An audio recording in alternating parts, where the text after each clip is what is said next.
How to reset iPhone without Apple ID password. Let's get started. Launch your Settings app. Navigate to the option General. Now scroll all the way down. Head over to the option Transfer or Reset iPhone. Click on the option Erase all content and settings. This will erase apps and data, Apple account, Find My, and eSIM. Click on Continue. You'll get this kind of pop-up if you want to keep your eSIM or erase it. Now enter your iPhone's passcode. Click on Skip Backup.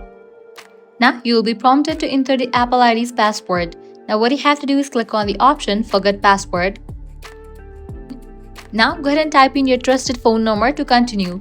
Once you type in your phone number, click on Continue. In the next page, you will be receiving code in the phone number that you have just entered.